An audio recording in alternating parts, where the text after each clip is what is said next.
Hello. Um, as I was doing my prepping stuff, because my husband has my daughter at the zoo right now, I came to the realization that there may be some people out there be like, boy, that is a lot of work, it seems, when all I really need to do is go to Walmart and they have beef jerky on the shelf. Or they have prepper food. Now, if you just don't want to do it yourself, that's completely understandable. Because not everybody is the hands-on person like I am. The reason why I feel the need to do this myself is because I don't feel like making somebody else richer by keep buying their products when I can do it myself. Secondly, a lot of the prepper food that you see has GMOs in them, which you can avoid as much as possible, but not at all. But you can avoid it if you try as much as possible. A lot of them have excess preservatives in them, and preservatives just are not healthy for you. So that's why I've chosen to go to this. So it's mostly because of being it costly to buy all that stuff, and it being not healthy for you. As far as being a time issue to do this, it really doesn't take that long. A lot of times when I'm doing my prepping and I've started doing this, I'll listen to my favorite kind of music. I'll turn on my computer and watch a movie while I'm doing it.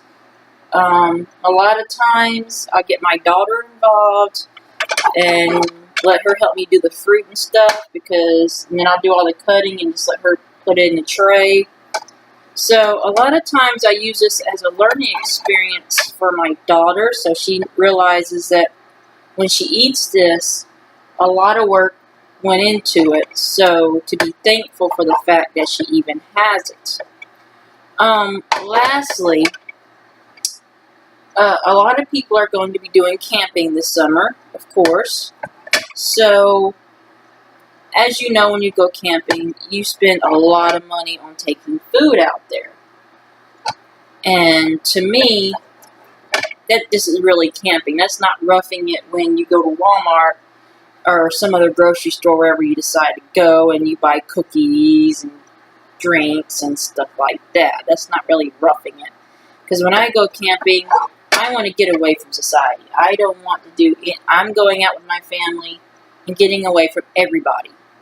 From, grocery stores, from everything. So that's why I do a lot of prepping too. Because a lot of the food we're going to take out there is going to come from that. Because I don't want to give more to the grocery store. I don't see what's so special about having special packaging for beef jerky and paying an extra $1 for beef jerky because of the packaging. I don't see the point in buying freeze-dried fruit and all this other dehydrated fruit when I can do it at home and not have to pay the packaging price for it. So, and plus, we buy a lot of our stuff from local farmers, from grocery stores that buy a lot of stuff from farmers around the area. So we're helping out the local people also, which is awesome because they need to make money too, and they tend to get pushed out when you're getting a lot of our food from China and places like that. So we buy our meats and vegetables from local sources as much as possible, which will help out your neighbor, right? So that's a lot of the reasons why I say doing it this way. It may take a little time, which I know a lot of people don't want to do, so they take the easy way out and just buy it from the grocery store and take it out there. Like I said, I gave you the reasons why I choose to do it. The nutritional factor, the economical factor, all that.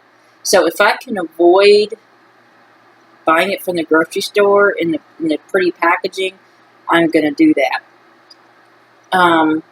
Lastly, I was in the military, so all this hard work doesn't really bother me. I did it for years. I did it 5.5 years. I was a cook in the Army. So it doesn't really bother me to do all this. I used to have to cut onions for 8 hours a day or 4 hours a day. You know, that was my job when I first got in, was to do all the prep work. So this doesn't really bother me to do all this prep work, and you know.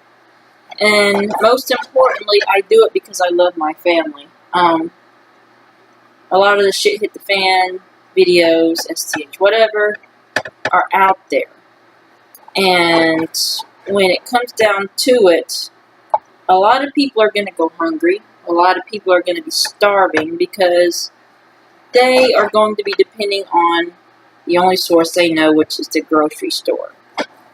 And when the grocery stores run out of food, and you didn't do any prep work, and you spent twice as much on beef jerky than you had to if you just went and made it yourself, you're not going to have a whole lot of money left when the banks collapse to go out and spend $20 for a loaf of bread.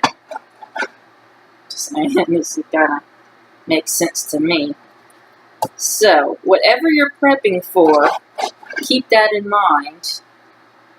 And I would say get over the fact that this takes a little extra work. I've been at this for an hour now cutting meat. But when I get done with this meat, it's going to be so much better than the beef jerky that you get from Walmart or from Kroger's or any other place that you have bought. Now, if you're in the Columbus area, there's a wonderful shop in Columbus. It's a jerky and tobacco shop. And this guy, that's all he sells, is beef jerky and tobacco. I don't know the name of the shop, but you can look it up. But that's all he sells. It's really expensive, but it's not from the major brand stores, which gives a local guy the chance to make a little money and come up in the world, which I'm all for. You know, let the little guys make some money too. So, there's my spiel. This is why I think you should do this yourself. You'll save a lot of money, you'll make your family healthier, and in the long run, you'll have a lot more food. Because I think my husband, all this meat, spent maybe $10. And if we was to buy this much jerky in the store, it would have been around $15 or $20. So, doing a little work yourself, giving your family better food, it's completely worth it, in my opinion. So, if you like this video, that's cool, but if not, everybody has their own opinion. But keep in mind, you're doing this for your family and providing for their future when money will no longer be viable and it will no longer be a form accepted to buy things. So what do you do when you run out of money? You have preps, right? At least long enough till you find another source of food and water. Or you buy land and you have your own land and you can grow your own food. There you go. So, have a lovely day. Keep prepping. Keep training. Keep an eye out. Keep your enemies, keep your family close. Keep your, whatever. But keep your enemies in the crosshairs because they will be coming for you if they know you are a prepper. Have a lovely day.